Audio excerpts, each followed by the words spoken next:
Samajwadi party के मुखिया अखिलेश यादव इस वक्त कोलकाता में हैं और इस्कॉन मंदिर पहुंचे हैं। वहां पर दर्शन पूजन किया है। इससे पहले उनकी कार्य समिति की बैठक हुई थी, उसमें तमाम निर्णय लिए।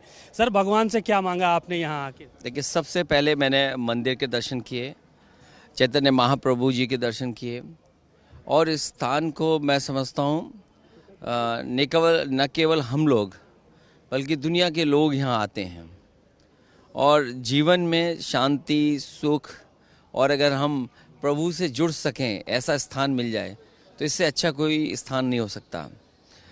जीवन क्या है, जीवन में खुशी कैसे मिले, जीवन निरंतर चलता रहे और जीवन कब समाप्त होगा उसका डर न हो, तो मैं समझता हूँ ये स्थान वो है जहाँ महसूस किया जा सकता है जीवन।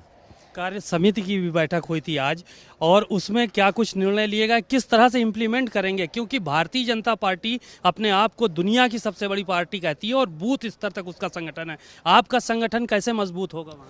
देख, कहने को कोई कुछ भी कहे और भारत है, क्योंकि हमारी आबादी 130 करोड़ है। कोई भी चीज़ यहाँ पर होगी वो दुनिया की सबसे बड़ी चीज़ दिखाई दे सकती है। दुनिया में कहाँ इतनी आबादी है? तो अगर पॉलिटिकल पार्टी, दुनिया में सबसे बड़ी का सवाल नहीं है, सवाल ये है कि दुनिया में सबसे अच्छी चीज़ें कौन काम कर रहा है। क्या दुनिया में सबसे बेहतर सड़कें बन गई? क्या दुनिया में सबसे बेहतर अस्पताल बन गए? क्या हमारे गरीबों को वो सुविधाएं मिलने लगीं? क्या दुनिया में जितनी नौकरी और रोज़गार नौजवानों को मिल रहे हैं, क्योंकि आने वाली पीढ़ी की अपनी अलग सोच है, अलग समझ है और उसके हिसाब से क्या उनका जीवन चल रहा है, क्या नौकरी रोज़गार मिल रहा है। तो दुनिया के सबसे बड़ी पार्टी होना केवल नंबर्स में वो कोई मतलब नहीं है, जब तक आप यहाँ के लोगों को बुनियादी सुविधाएं न दे सकें। अमेरिका कहाँ पहुँच गया, यूरोप कहाँ पहुँच गया, और अभी अभी तो हमारे मंत्री गए थे, याद कीजिए, दुनिया के तमाम शहरों में गए थे और सब कुछ देख के आए हैं। सड़कें, अस्पताल, शिक्षा का स्तर, वो कब हम दुनिया के बराबर कर पाएंगे, ये सबसे बड़ा सवाल है। जनता ने बहुत भरोसा किया बीजेपी पर, लेकिन इस बार जनता इन्हें हटाएगी, क्योंकि इन्होंने समय समय पर धोखा दिया है जनता को। संगठन को मजबूत करने के लिए क्या कोई नया खाका तैयार कर रहे हैं? समाजवादी पार्टी ने तय किया है कि 5 जून तक हमारे सभी कार्यकर्ता, नेता अपने बूथ स्तर पर काम करेंगे। बूथ हमारी कमेटियां कैसे बेहतर हों, बूथ पर समाजवादी पार्टी की विचारधारा कैसे पहुंचे, साथ ही साथ हर बूथ पर लड़ने के लिए, बीजेपी का मुकाबला करने के लिए हमारे कार्यकर्ता, नेता खड़े होंगे, तभी बीजेपी का मुकाबला कर सकते हैं। और हमने डेडलाइन दी है समाजवादी पार्टी ने कि 5 जून पर्यावरण दिवस है, उस दिन तक उत्तर प्रदेश में समाजवादी पार्टी के बूथ स्तर की कमेटी का गठन हो जाएगा और हमारे जितने वरिष्ठ नेता हैं, प्रदेश स्तर के हैं, राष्ट्रीय स्तर के हैं या जिला स्तर के हैं, हर किसको कहाँ जिम्मेदारी देनी है उस दिशा में काम करेंगे। क्योंकि सबसे बड़े मुद्दे जो सामने आ रहे हैं वो सामाजिक न्याय का है। सामाजिक न्याय बिना जाति जनगणना के नहीं हो सकता है, बिना गिनती के सबका साथ सबका विकास संभव नहीं है। तो इसलिए जाति जनगणना, सामाजिक न्याय और तभी संभव होगा सबका साथ सबका विकास। क्या कांग्रेस और बसपा के दरवाजे अभी भी खुले हुए हैं गठबंधन के लिए आपकी नज़रों में? क्योंकि तमाम नेताओं से मुलाकात कर रहे हैं, यहाँ से दूरी बना के रखी है आपने। देखिए, मैं साइंस स्टूडेंट रहा तो बहुत एक्सपेरिमेंट कर लिए।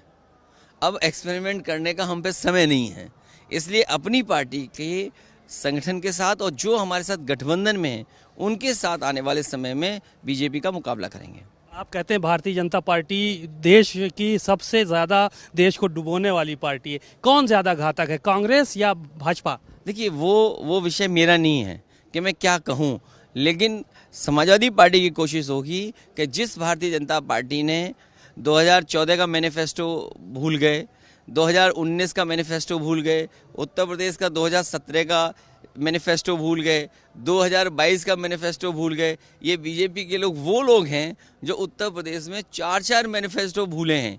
इनसे पूछिए कि 4 मैनिफेस्टो में आपने जनता के लिए क्या काम किया है। आपके कई बड़े चेहरे जो है वो यहाँ पर नहीं आए थे, क्या कोई मजबूरी रही जो यहाँ पे शामिल नहीं हो सके? देखिए, उनके ऊपर आप सीधा सीधा कह रहे हैं कि आदरणीय आजम खान साहब क्यों नहीं आए या और नेता क्यों नहीं आए।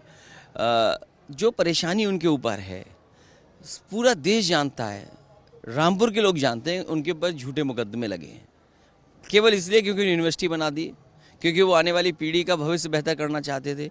और फिर मुकदमे के बाद मुकदमा, उसके बाद तमाम जांचें, इसलिए कोर्ट की परेशानी, उनकी खुद की परेशानी की वजह से, और मैं समझता हूँ वो पूरा परिवार और हमारी पार्टी के नेता सब समाजवादी पार्टी के साथ हैं।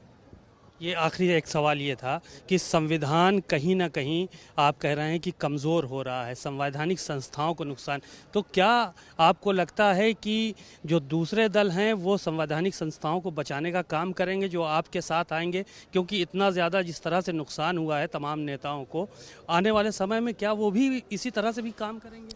देखिए, ये बीजेपी को सोचना चाहिए कि अगर आज वो किसी के साथ कानून का सहारा लेके खिलवाड़ कर रहे हैं और कुछ अधिकारियों का साथ लेकर के खिलवाड़ कर रहे हैं, तो ये समय बदलेगा। वो कहते हैं ना कि समय बहुत बलवान, और गोपिन भीलन लूटी गोपियाँ, और वही अर्जुन वही बाण। तो समय बदलते समय नहीं लगेगा, और जब समय बदलेगा तो उन्हें भी फेस करने के लिए तैयार रहना चाहिए।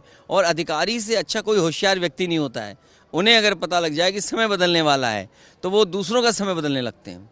जातिगत जनगणना इस बार हावी रहेगा चुनाव में? नहीं, जाति गणना इसलिए ज़रूरी है कि बहुत सारे भेदभाव पैदा करते हैं। आपको याद होगा हमारे मुख्यमंत्री जी सदन में कह रहे थे 46 में 56 को नौकरी दे दी।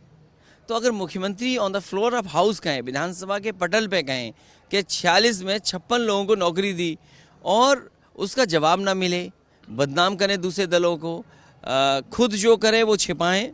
क्योंकि जिस तरह यूनिवर्सिटियों में भर्ती हुई है, गोरखपुर यूनिवर्सिटी में जो भर्ती है, बलिया यूनिवर्सिटी में जो भर्ती है, सिद्धार्थ नगर में जिस तरीके से नौकरी दी गई हैं, बांदा यूनिवर्सिटी में जिस तरीके से नौकरी दी गई हैं, KGMU में जिस तरह नौकरी दी गई हैं, सैफई मेडिकल यूनिवर्सिटी नेताजी ने, हम लोगों ने बनाई, और जिस तरीके से वहाँ लोग फेरबदल कर रहे हैं। कैंसर इंस्टीट्यूट लखनऊ में है, आप नौकरी निकालते हैं, आप अखबार में विज्ञापन निकालते हैं, किसी को आप ऑबलाइज करना चाहते हैं, खुश करना चाहते हैं, तो फिर आप विज्ञापन बदल देते हैं।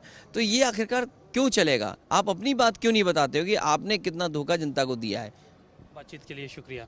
आपने अखिलेश यादव जी को सुना, उन्होंने साफ तौर पर तमाम बातें कही और ये कहा कि जनता से जुड़े हुए मुद्दों को समाजवादी पार्टी इस बार के चुनाव में उठाने का काम करेगी, और जातिगत जनगणना इसलिए ज़रूरी है क्योंकि जो दो सरकारें हैं वो गलत तरीके से भर्तियां कर रही हैं और सबको उनका अधिकार मिलना चाहिए।